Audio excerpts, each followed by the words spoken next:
while the other engines they'll tell you so.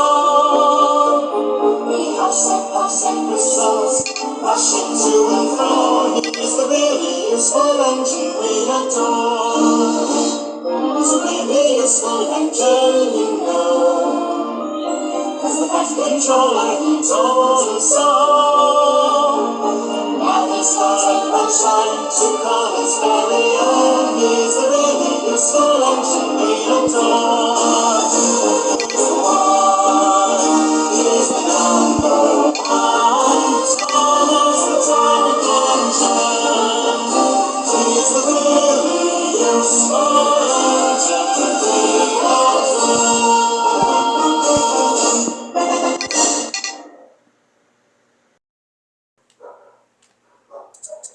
One day, James had to wait at the station till Edward and his train came in.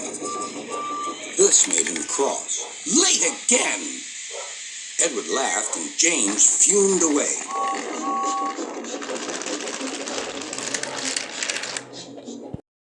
After James had finished his work, he went back to the yard and puffed onto the turntable.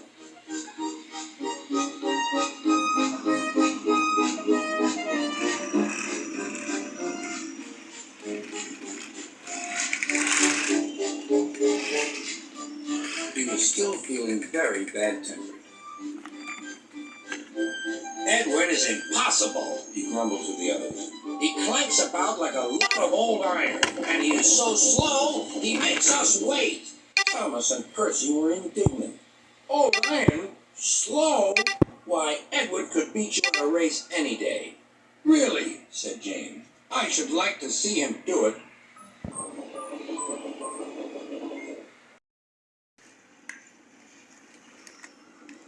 Next morning, James's driver was suddenly taken ill. He could hardly stand. So the fireman uncoupled James, ready for shunting. James was impatient. Suddenly, the signalman shouted. There was James puffing away down the line. All traffic halted, called the signalman. Then he told the fireman what had happened. Two boys were on James's footplate fiddling with the controls. Phew. They tumbled off and ran when James started. The signalman answered the telephone. Yes? He's here. Right. I'll tell him. The inspector's coming at once. He wants a shunter's pole and a coil of wire rope. What for? Wondered the fireman. Search me, but you'd better get them quickly. The fireman was ready when Edward arrived.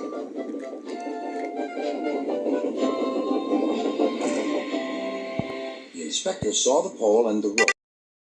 Good man, jump in. We'll catch him, puffed Edward. Oh, Edward, careful out there. Catching up for James. Don't worry, Fluttershy. I promise I will. Don't worry. He was laughing.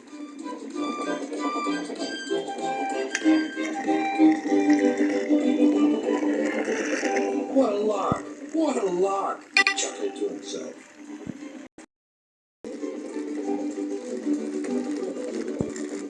Suddenly, he was going faster and faster. He realized that he had no driver.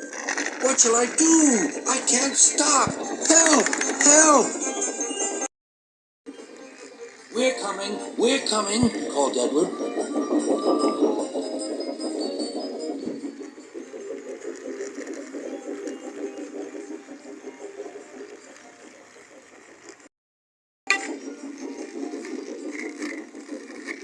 Edward was panting up behind with every ounce of steam he had.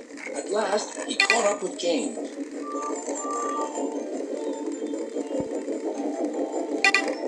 Steady, Edward, called his driver. The inspector stood on Edward's front, holding a noose of rope in the crook of the shunter's pole. He was trying to slip it over James's bucket. The engines swayed and lurched. At last, got got him!" he shouted. "Hold the noose tight." Gently braking, Edward's driver checked the engine speed. James's fireman scrambled across and took control. "So, the old iron caught you after all," chuckled Edward. "I'm sorry," whispered James. "Thank you for saving me." "You were splendid, Edward." "That's all right," replied Edward. Engines arrived at the station side by side. Sir Topham Hatt was waiting. "A fine piece of work," he said. "James, you can rest and then take your train." "I'm proud of you, Edward. You shall go to the works and have your worn parts mended." "Oh, thank you, sir," said Edward. "It'll be lovely not to clank."